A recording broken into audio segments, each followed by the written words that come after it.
Mbok Sirni namanya. Ia seorang janda yang menginginkan seorang anak agar dapat membantunya bekerja. Suatu hari, ia didatangi oleh raksasa yang ingin memberi seorang anak dengan syarat apabila anak itu berusia 6 tahun harus diserahkan ke raksasa itu untuk disantap. Mbok Sirni pun setuju.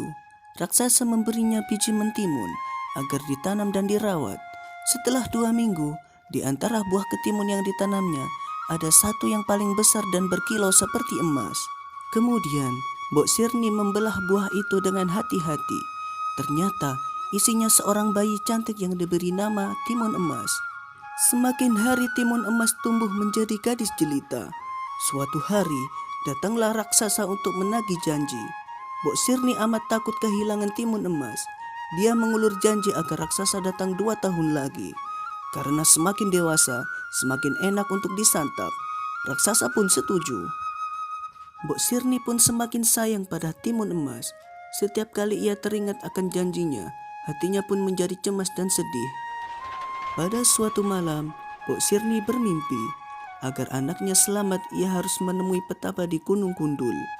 Paginya, ia langsung pergi.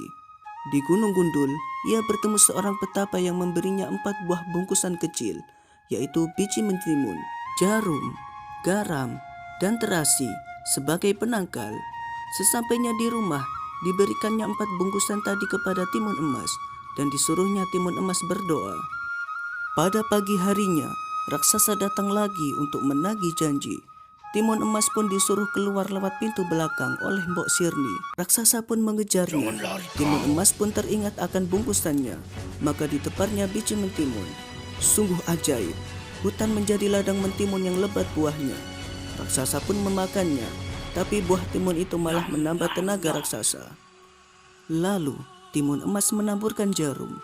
Dalam sekejap, tumbuhlah pohon-pohon bambu yang sangat tinggi dan tajam. Dengan kaki yang berdarah-darah, raksasa terus mengejar.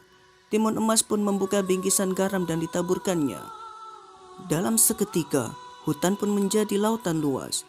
Dengan kesakitannya, raksasa dapat melewati. Yang terakhir, Timun Emas akhirnya menaburkan terasi. Seketika terbentuklah lautan lumpur yang mendidih. Akhirnya raksasa pun mati. Terima kasih Tuhan, Engkau telah melindungi hamba-Mu ini. Timun Emas mengucap syukur.